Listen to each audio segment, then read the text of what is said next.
Bill, a colleague of yours that we've talked about a lot, was recently interviewed about the reasonable faith animated video on the argument from fine tuning.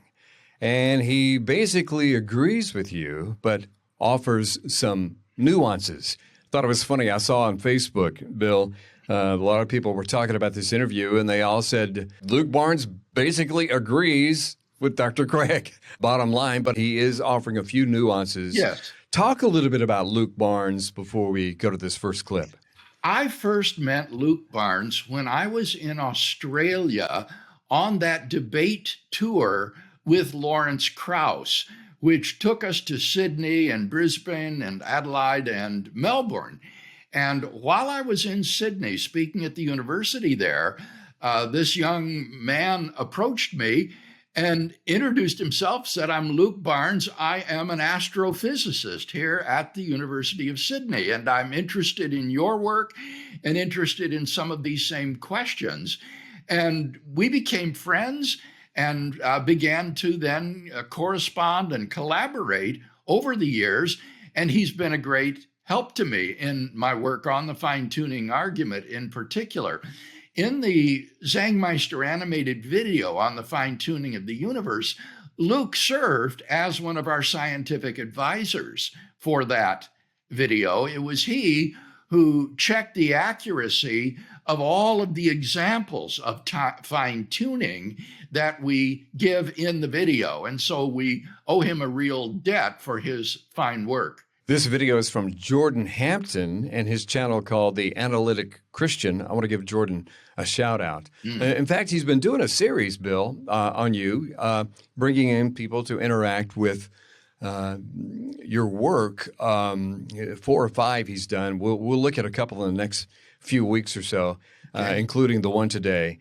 And, you know, I want to point out, Bill, that these reasonable faith videos are designed to be brief overviews of the topics for the YouTube crowd. They're very good, the Zangmeister videos, but they're not hours long, exhaustive treatments. I mean, that would be a long movie on some of these topics.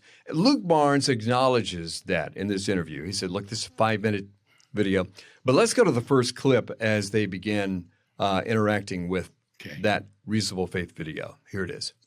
Again, there's a couple of things I'd want to nuance a little bit in the physics of it, but mostly it's generally sort of roughly correct.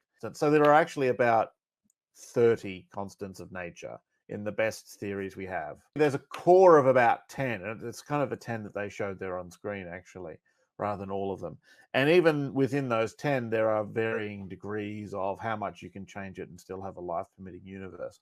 The video then zoomed in on a couple of the interesting ones. The strength of gravity, if you remember that with the dial, 1 part in 10 to the 60. That's an odd way to put it, but that's, you know, sort of broadly correct. Basically, the expansion of the universe at a very early stage has to be very close to being what's called critical. And so if you're a very small part this way, it's expanding too fast and everything gets too far away from everything else and structure doesn't form. And the other way, the universe doesn't expand fast enough, it recollapses. Bill, there's the opening intro there where he begins to talk about those finely tuned constants in the universe. Yes. And what Luke says there is that the video basically underplays its case. He says the video mentions around 10 of these examples of fine-tuning, when in fact there are some 30 constants that require fine-tuning to various degrees that aren't even mentioned. And so that actually reinforces, I think, the strength of the video's conclusion. And gravitation that he mentions there is just one of these. If you alter the gravitational force marginally by making it stronger, the whole universe would recollapse into a black hole. If you strengthen the force of gravity, then the universe will expand so quickly that stars and galaxies would never congeal and there would be no place for life. So the force of gravity in the early universe needs to be right at that critical density level that will allow the universe to expand and not recollapse quickly but long enough to form galaxies and stars where life can evolve and exist. Let's go to clip number 2. He continues. Fine-tuning is about life-permitting universes relative to the total. So, of course, on some level, of course, any universe is going to be unique and weird and rare. The question is not whether our universe is unique and weird and rare. It's whether a life-permitting universe is. And so instead of asking what's the bit of the total where our universe is, or a universe which has the sort of low entropy, the unlikeliness that we see around us, it's a question of how finely does the creator have to point there? I've lost the other thing. Oh, there it is. Yeah, how finely does that need to happen? Not to hit our universe, but to hit a universe which can permit life. Yeah. And that number is still absurdly small, but 10 to the 10 to the 60, maybe. I've seen some people estimate it to be in that sort of ballpark. Nothing depends on, it's not like 10 to the 10 to 123 and the argument's good, but 10 to the 10 to the 60 and it's no good. But there's some interesting little details in at least the physics of what's presented there. Yeah, if the numbers are off a little bit, a few billion here or there, it's okay. Yeah, and I think that the point that he's making is a very good one that I've made in my published work, is that the fine-tuning argument is not trying to explain why this universe exists, but why a life-permitting universe exists. And the analogy I love to give on this is a lottery in which a billion white ping pong balls are mixed together, and one orange ping pong ball is thrown into the horde. And then one ball is drawn randomly from the horde. Now, whichever ball is drawn will be equally improbable. Any particular ball is equally improbable. Nevertheless, it is overwhelmingly more probable that whichever ball is drawn, it will be white rather than orange. And that's the correct analogy for the probability of a life-permitting universe. We're not interested in why this particular universe was drawn. Rather, we're interested in why the universe that was drawn is a life-permitting rather than a life-prohibiting universe. And he continues. Here's another excerpt. Let's go to clip number 3 from Luke Barnes. So the three options are necessity, chance, and design. The universe had to be life-permitting, or it could have been any old way and we just got lucky, or someone ahead of time thought through which of the possibilities they wanted and chose this one because it's got some interesting stuff in it. So let's go through those. Necessity. What I like about the presentation there is that people take it for granted. Whenever this option's thrown up there, I don't think people realize it's a very extreme thing to think about the universe, that it must have been life permitting, that it's impossible for a universe to be not life permitting. Generations of atheists trying to tell us that it's just a typical universe. We're just the third rock around an average star and the outskirts of an average galaxy in a universe where there's all these galaxies. We're not at the center of anything. It's just, life is just the sort of thing that matter does from time to time when it gets together. There's nothing particularly unique or special going on around here. This is a typical universe. And how do we weigh up those two options? And what fine-tuning suggests is, well, let's go and make some other universes so we at least have an idea of what could have been. And a very systematic and useful way to do that is not just to sort of imagine them, but let's take the laws of nature as we know them and change these constants a bit as a method of seeing what could have been. This is why I like that the video is sort of presenting how extreme this, even if it's only in passing, how extreme this option is, that you've got to say that something like life-permitting universes are inevitable, that a life-prohibiting universes is impossible. You're not just in, this theory explains the data better than that theory. You're now saying what's possible and what's impossible, and and all those sorts of things. Bill, there's an intro into the 3 parts: Yes. necessity or chance or design, and talks about necessity. He doesn't see how anybody could even believe Yeah, that. this is just a very implausible alternative. What's important to understand is that in these fine-tuning discussions, scientists hold constant the laws of nature. And then what they alter is not the laws of nature, they alter the values of the constants and quantities that appear in the laws of nature. And those values are independent of the laws of nature. The laws of nature can describe a vast range of universes having different values of the fundamental constants and quantities. And so there's simply no ground at all for saying that the values of those constants and quantities are physically necessary. They're not, they're independent of nature's laws. Moreover, it's not just the constants that must be fine-tuned, but these arbitrary quantities that are just put in at the beginning as initial conditions. For example, the ratio between matter and antimatter is just an arbitrary initial condition of the universe. And there's nothing in physics about laws of initial conditions that would mandate that these have to be a certain way. So the person who tries to say that the values of the constants and quantities are physically necessary is taking a very radical line for which there is no justification.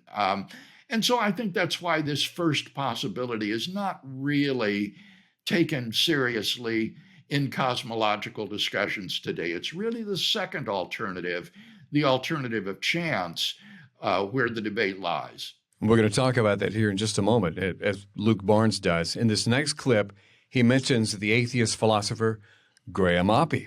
Here's clip number 4. So there is an approach to defending necessity, which I must admit I don't fully understand, but it's taken by Graham Oppy, who's an Australian philosopher of religion and an atheist, who, and my apologies that I'm probably not going to get this right, but his idea is basically we've got this option of saying that something in our worldview is necessary. It just has to be that way.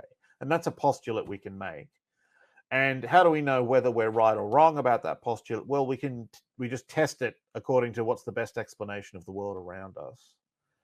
And so he would say, look, the idea that the fundamental properties of our universe are necessary, like the mass of the electron, just is the best explanation for why this universe is as it is. It sort of solves the fine-tuning problem by saying, sort of by fiat, by announcement, by declaration, that all those other universes that you think are life-prohibiting, they're actually impossible. Now, he hasn't got any deeper reason for that.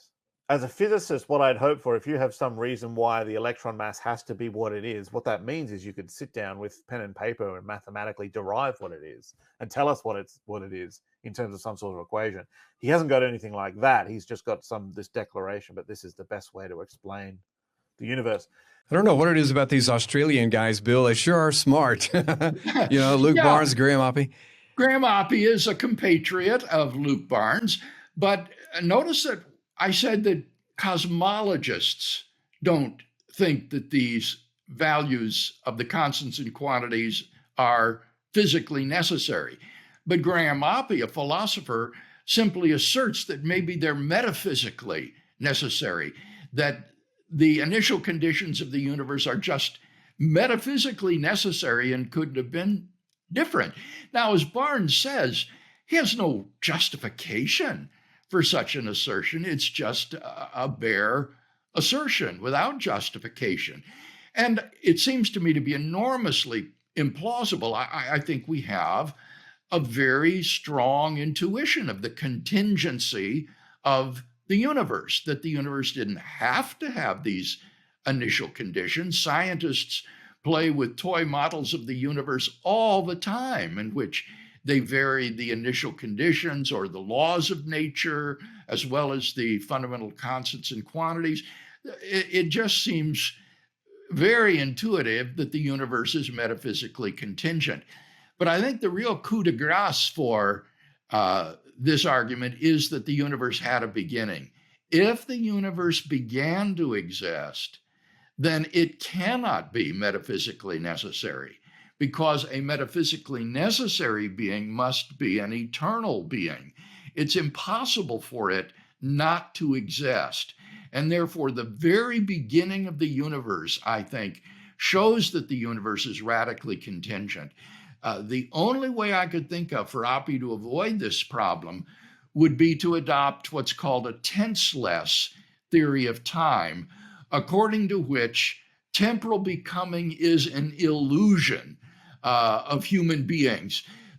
In fact, the universe did not come into being when it began to exist.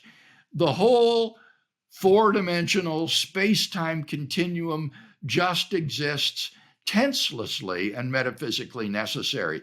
And that takes us into a totally different debate over competing theories of time. And many years ago, I realized that one's theory of time is vital for the Kalam cosmological argument, which says that whatever begins to exist has a cause. The universe began to exist, therefore the universe has a cause. And therefore I devoted about 11 years to the study of the philosophy of time and God's relationship to time. And I argue at length both for the tensed theory of time and against the tenseless theory of time. And so I think we have good reasons for rejecting Oppie's necessitism with respect to the beginning of the universe. That's necessity. Let's check out what Luke says about the chance alternative. And in this first clip, he begins to discuss the multiverse. Here it is. So generally it starts off all right. Just saying it, we'll just take our chances. The probabilities here, if they are, as fine-tuning thinks they are, then they are not fine-tunings they're not probabilities to be messed with. There's no, I don't know how much of a convinced atheist you are. You're not that convinced that 10 to the 123 or to 60 or 10 to the 120 or 10 to the 90 shouldn't start changing your mind about these sorts of things. So that's a good point. So it then raises the multiverse, and there were sort of 3 points being made there. The first is that there's no evidence for the multiverse. And again, I think the reply would be the same maneuver that's made that sort of Oppie tries to make, which is to say fine-tuning itself is evidence for the multiverse. If the multiverse is correct, then that would explain why our universe exists with the right set of constants for life, because there's possibilities all over the place, and why we observe such a universe, because there's no one around observing all the dead universes. Let's pause at this point and respond to that first argument. The problem with appealing to the fine-tuning as evidence for a multiverse is that the fine-tuning is equally evidence for the existence of a designer. And so it's a wash. What the video means when it says there's no evidence for a multiverse, it means there is no independent evidence. Whereas in the case of God, we do have independent evidence for the existence of a transcendent creator and designer of the universe. Leibniz's argument from contingency, the Kalam cosmological argument, Wigner's argument from the applicability of mathematics, the moral argument, so that the theism is not simply dependent upon fine-tuning, but it enjoys independent arguments for its reality, arguments which the multiverse does not share. I think Luke recognizes that. Listen to the continuation of the clip. And so I think the case to be made there would be that, fine-tuning, if fine-tuning can be used as evidence for God, it can be used as evidence for the multiverse. The fact that the multiverse explains it would provide that sort of evidence. I think Craig's reply again to that would be, for God, we have independent forms of evidence in the form of the other arguments, Whereas for the multiverse, we've got nothing. He predicts read your my reply mind, there. didn't he? I shouldn't have interrupted you, Kevin. No, that's fine. You know, we That's needed exactly these clips right. can be kind of long, so interrupt when you need to. But Well, it was so delicious. I just had to say something. And Barnes, I think, correctly anticipated my response. Next, he addresses the multiverse generator as he continues to talk about chance. Here's the next clip. In a particular universe, someone was able to measure the mass of the electron in their own universe. What are they likely to observe? And then you've got a prediction for what we should observe. You should be able to do that with the fundamental constants, with, you know, the multiverse theories. The fact that we really can't sort of tells you that a lot of these ideas are kind of toy ideas, but at least there's that possibility. There's another quick one they squeeze in just before the Boltzmann brain one. If they say if there is a universe generator, then the generator would have to be fine-tuned. And I think that's a very good point. The problem is we don't have, when we say other laws of physics fine-tuned, other constants of nature fine-tuned, we have the standard model of particle physics, standard model of cosmology, and we can ask the question that there's a definite thing that everyone's looking at. When you say the multiverse, it's not really one thing. It's sort of an idea that there's different ways it might happen. So there's not really the generator, and then we can go and all look at the generator and see whether it's fine-tuned itself. There's a whole bunch of like toy models, if you like. A couple of things there, Bill. When he says toy models or toy ideas, do you think he means that they're novel or speculative or kind of wild? Is that what he means? They are overly simple. They're simplistic and therefore cannot be realistic descriptions. That's the sense in which these are just toy models of the universe. And in his published scientific articles in journals, Luke Barnes has been relentless in pursuing this criticism that these multiverse theories are incomplete, they are unspecified, they don't provide any realistic model of how a multiverse might exist that would explain the fine-tuning. And he says until they offer this, there's just no credibility to these multiverse theories. Yeah, and he says that we really just don't have a bead on them in order to test some of these things. We just don't have that for the multiverse or a multiverse generator. Which model are you going to talk about? Which version are you going to talk about? He says it's kind of vague. Yes, and notice that if the proponent of the chance hypothesis is to carry the day for his explanation, he needs to show that the multiverse hypothesis will be free of any fine-tuning, that none of its constants and quantities are finely tuned, because if they are, he hasn't succeeded in explaining it. And so he has a real burden of proof to sustain if he's to put his explanation forward as the best. Then he touches on the Boltzmann brain problem in this next clip. Listen to this. The Boltzmann brain one, the video makes this point quite well. A smaller amount of order is more likely than a large amount of order. If the multiverse generator is the kind of place that is more likely to make small amounts of order than large amounts, in particular, if the way you get a big bit of order is just by getting lots of little bits of order, then it's much more likely that any observer in that universe says, "Oh, you know, I'm just a brain. There's literally chaos like 2 centimeters outside of my brain cavity. I'm probably going to hang around for about 3 seconds. So thanks for asking." Rather than this thing we see where there's just order from one end of the universe to the other, 90 billion light years of galaxies and stars and planets and in particular stars that have such useful energy for billions of years, all that sort of stuff. That's the Boltzmann brain problem. It's a very common failed prediction of a multiverse theory that it would predict that an observer should see a small amount of order around them rather than, the universe we see around us. So again, the problem is, are all multiverse theories inflicted by the Boltzmann brain problem. And the reason we don't know that is because there's no one thing we're all looking at. There's no one multiverse idea that we can say, does this idea, if you make a specific model, a specific prediction, a specific idea about the multiverse and say, here you go, make some predictions, then we can answer that question. But while it's just this sort of vague, maybe a bit of inflation and some string theory comes along, even though no one really knows how string theory works, then you can't answer these sort of questions to know whether inflation is fine-tuned. So whether the multiverse itself is fine-tuned and whether it suffers from a Boltzmann brain problem, although the Boltzmann brain problem does seem to be extremely general. Bill, I'm finally starting to understand the Boltzmann brain problem. So if there's anybody listening or watching who doesn't get it yet, you're in good company, but keep on studying it because I think it's fascinating. And when he says that it seems to be general, does that mean that it could cover a host of these multiverse, That's right. or if not all of them? That's right, Kevin.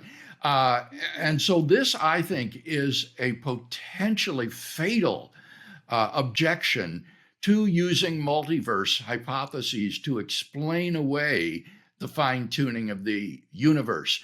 And even if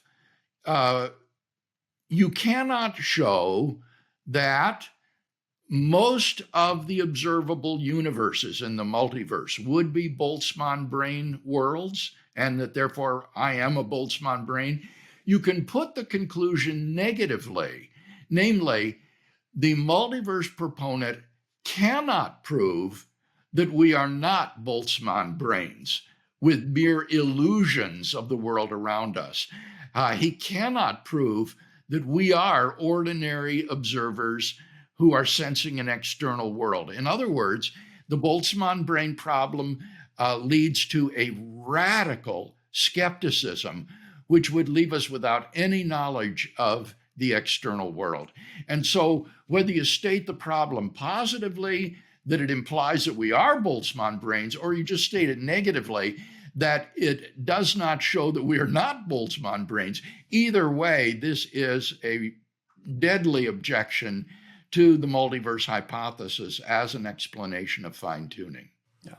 You know, this interview is over an hour long, and we've just looked at some excerpts here, Bill. And finally, Jordan asked him one more question. Here's number 5. All right. I think that covered the video, basically. So once you knock out necessity, chance, all that's left in as an option is design.